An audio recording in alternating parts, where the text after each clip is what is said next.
আসসালামু আলাইকুম। আজকে আমি আপনাদের সাথে দাঁতের মধ্যে যে বিভিন্ন ধরনের স্টেইন বা দাগ পড়ে, এইসব স্টেইন বা দাগ পড়ার যে কমন কারণ, এই কারণগুলো আলোচনা করব। পাশাপাশি এই কারণগুলো কিভাবে প্রতিরোধ করা যায় কিংবা যদি এই স্টেইন গুলো পড়েই যায় সেক্ষেত্রে কি করণীয় সেটা সম্পর্কে একটু ধারণা দেওয়ার চেষ্টা করব। সুতরাং আশা করি এই ভিডিওটি আপনাদের কিছুটা হলেও উপকারে লাগবে। দাঁতের স্টেইন বা দাগের মধ্যে যদি বলতে হয় সবার আগে যেটা বলতে হবে সেটা হলো ফুড স্টেইন।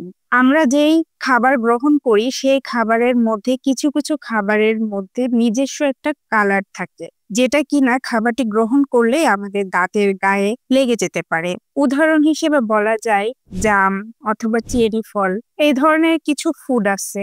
এছাড়া কিছু কালার আছে, ফুড কালার, যেমন হলুদ অথবা কেক এবং চকলেটের মধ্যেও অনেক ধরনের কালার ইউজ করা হয়, যেগুলোর কিছু কিছু হয়তো আমাদের দাঁতের গায়ে লেগে যেতে পারে, যেটি কিনা আসলে পরবর্তীতে ব্রাশ করলে চলে যায় অথবা খুব সহজে নিচ থেকে কয়েকদিন পরে চলে যায়। সুতরাং এটি নিয়ে খুব বেশি ভয় পাওয়ার কিছুই নেই। এর পরবর্তীতে যে কারণটি বলবো সেটি খুব কমন এবং আমাদের প্রত্যেকেরই দৈনন্দিন জীবনে এটি একাধিকবার গ্রহণ করা হয়। সেটা হচ্ছে চা অথবা কফি স্টেইন। আমরা সকালে ঘুম থেকে ওঠার পরে সাধারণত এক কাপ চা অথবা কফি খাই এবং দিনের বিভিন্ন সময়ে একাধিকবার চা খাওয়া হয়ে থাকে। চা কফি কিন্তু দাঁতের গায়ে ব্রাউন স্টেইন ফেলে দেয়, যেটি কিনা আসলে যদি পড়েই যায় সেক্ষেত্রে আপনাকে স্কেইলি পলিশিং এর মাধ্যমে দূর করতে হবে। পরবর্তী যে দাঁতের স্টেইন বা দাগের কারণের কথা বলবো সেটি হলো কেমিক্যালের কারণে। এই কেমিক্যালের মধ্যে উদাহরণ হিসেবে বলা যেতে পারে ফ্লোরাইডের কথা। আপনারা জানেন যে দাঁতের ক্যারিস প্রতিরোধ করার জন্য ফ্লোরাইড যুক্ত টুথপেস্ট আমরা ব্যবহার করে থাকি এবং মাউথওয়াশ ব্যবহার করে থাকি। অনেক সময় দেখা যায় যে উন্নত বিশ্বে কিছু ফ্লোরাইডের সাপ্লিমেন্টও দেওয়া হয়। এটা লজেন্স আকারে দেওয়া হয়, পানিতে ফ্লোরাইড মিশিয়ে দেওয়া হয়, বিভিন্নভাবে ফ্লোরাইড ইনটেক করানো হয়। এই ফ্লোরাইডের মাত্রা যদি বেশি হয় তাহলে কিন্তু দাঁতের গায়ে ছোপ ছোপ সাদা সাদা স্পট পড়ে যায়, এটাকে আমরা ডেন্টাল ফ্লোরোসিস বলি। এই ধরনের সাদা সাদা দাগ পড়ে গেলে ফ্লোরাইড যুক্ত টুথপেস্টটা অ্যাভয়েড করাই ভালো। কেমিক্যালের প্রসঙ্গে যেহেতু এসেই গেল, এই প্রসঙ্গে আরেকটি উদাহরণের কথা বলি, যেটি কিনা শুধু যে দাঁতের স্টেইন করে তা না, দাঁতের ক্ষতিও করে থাকে। সেটা হলো আমরা রাস্তাঘাটে বিভিন্ন সময়ে বিভিন্ন জায়গায় দেখি স্কেলিং লোশন, দাঁত ক্লিনিং লোশন, ক্লিন করার মেডিসিন বিক্রি করে বিভিন্ন নাম দিয়ে। দাঁত থাকলে ওই মেডিসিন তুলার সাথে মিশিয়ে ঘষে ঘষে উঠিয়ে দেয়। তো আমরা অনেকেই আসলে খুশি হয়ে যাই, খুশি হবারই তো কথা, যে এত দিনের পুরানো দাগ এক নিমেষেই চলে গেল। আসলে যেটা হয়, এই যে কেমিক্যাল গুলো এর মধ্যে অ্যাসিড ব্যবহার করা হয়, যেটা কিনা আমাদের দাঁতের বাইরের যে লেয়ার এনামেল, এই এনামেলকে ক্ষয় করে দেয়। এর ফলে সাময়িকভাবে দাঁতকে অনেক পরিষ্কার মনে হলেও কিছুদিন পর দাঁত খসখসে হয়ে যায়, দাঁতের গ্লেজ নষ্ট হয়ে যায়, আবার খুব দ্রুত স্টেইন পড়ে যায়। এই কারণে এই ধরনের কেমিক্যাল গুলো সবসময় অ্যাভয়েড করাই উত্তম।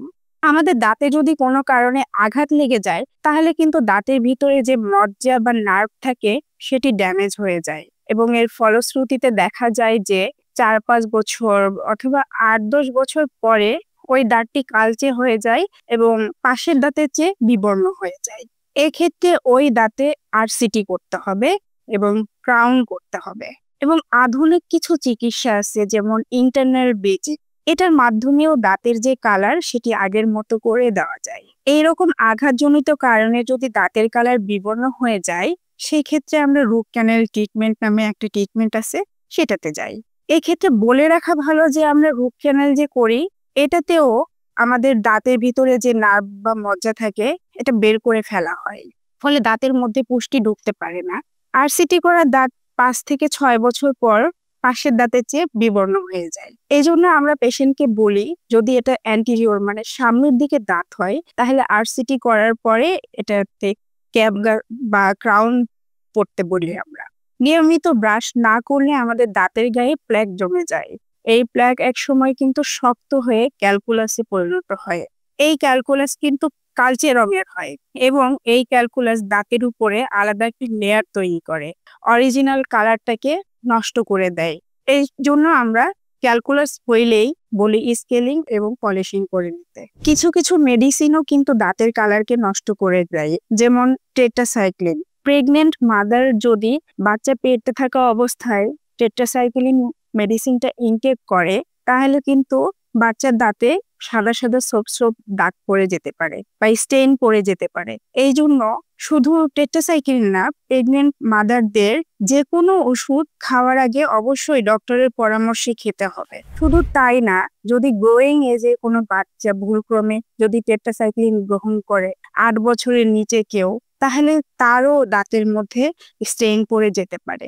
আর একটা সমস্যা বলবো এখন আমি, সেটা হচ্ছে স্মোকিং। স্মোক করলে দাঁতের মধ্যে স্টেইন বা দাগ পড়ে যায়। সেক্ষেত্রে স্মোক না করাটাই ভালো। যদি আপনারা কোনোভাবে নাই ছাড়তে পারেন, তাহলে 6 মাস পর পর ডেন্টিস্টের কাছে গিয়ে স্কেলিং পলিশিং করে আসবেন। স্মোকটা কমে ফেলাই ভালো। আয়রনের দাগ ভৌগোলিক অবস্থানের কারণে আমাদের দেশে বিভিন্ন জায়গার পানিতে প্রচুর আয়রন থাকে। সেক্ষেত্রে আপনারা ফিল্টার ইউজ করতে পারেন। ফিল্টারের পানি দিয়ে আপনারা শুধু খাবার পানি না, আপনারা মুখ ধোয়ার কাজে, কুলি করার কাজেও ফিল্টারের পানি ইউজ করবেন। পানের দাগ, সুপারি, পানের কষ, জর্দা, চুল, এগুলোর কারণেও দাঁতে স্টেইন পড়ে যায় এবং এগুলো না খাওয়াটাই ভালো, কারণ সুপারি, জর্দা, চুল এসবের কারণে ওরাল ক্যান্সারের মতো জটিল রোগ হতে পারে। এগুলো কমন কারণ। এছাড়া জন্মগত কিছু কারণ আছে যেগুলোর কারণে দাঁতে স্টেইন বা দাগ হতে পারে। আসলে প্রতিরোধযোগ্য যেসব কারণ আছে সেগুলোই আমি আজকে ভিডিওতে মোটামুটি তুলে ধরলাম। ভালো থাকবেন, সুস্থ থাকবেন। ধন্যবাদ।